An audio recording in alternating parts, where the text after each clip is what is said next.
Les premiers rayons de soleil, les premiers footings avant l'été, je vous vois venir, vous voulez vous donner bonne conscience et reprendre une certaine hygiène de vie après avoir passé l'hiver à faire du gras. Oui, mais voilà, vous avez peur de ne pas tenir sur la durée. Eh bien voici quelques conseils pour ne pas vous dégoûter de la course à pied et rapidement progresser. Ce qui est important, c'est que tu trouves ton rythme, tu vois. D'accord. Il faut arriver à te ventiler. Inspirer, expirer, inspirer, expirer. Premier conseil, privilégiez la durée plutôt que la vitesse. Et oui, pour remettre la machine en route, on va s'orienter vers des séances plus longues que rapides. Vous devez pouvoir tenir une discussion lorsque vous courez à cette allure de croisière qu'on appelle l'endurance fondamentale. Rien n'est impossible. Même si vous avez l'impression de vous traîner, ce n'est pas bien grave. À cette vitesse, vous apprenez à connaître votre corps. Cela améliore la circulation sanguine en développant le réseau de vaisseaux capillaires qui irrigue les muscles. Votre cœur se tonifie et en plus, petit bonus, vous puisez dans vos réserves de lipides pour trouver de l'énergie. Autrement dit, votre graisse fond comme neige au soleil. Alors si vous vous sentez essoufflé, ce n'est pas normal. N'ayez pas honte de marcher. Marchez et récupérez. Puis repartez sur un rythme un peu plus cool.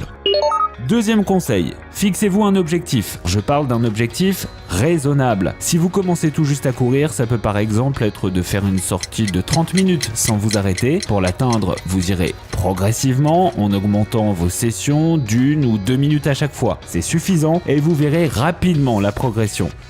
Troisième conseil, soyez régulier. Faites-vous un planning sans pour autant vous prendre la tête, mais fixez-vous au moins 2 jours dans la semaine où vous pourrez chausser les baskets. D'abord, ça vous motivera et ensuite, ça va vous donner un cadre. Et ça, c'est important.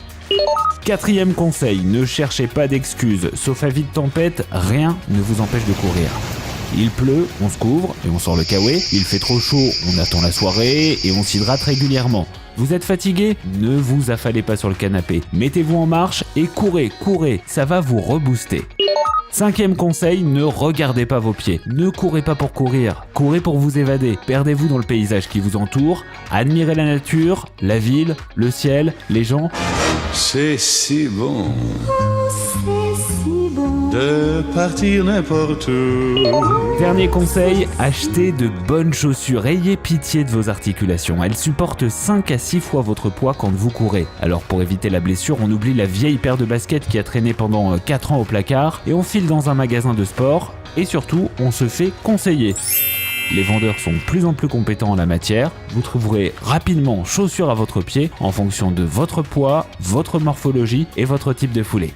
Allez, vous voilà fin prêt. Si vous avez écouté ce podcast, j'en suis sûr, c'est que vous êtes forcément motivé. Alors pour garder le mental, on pense aux bénéfices qu'on va en tirer. Meilleure forme, meilleure silhouette et meilleur souffle. Ça y est, maintenant, vous savez après quoi vous courez.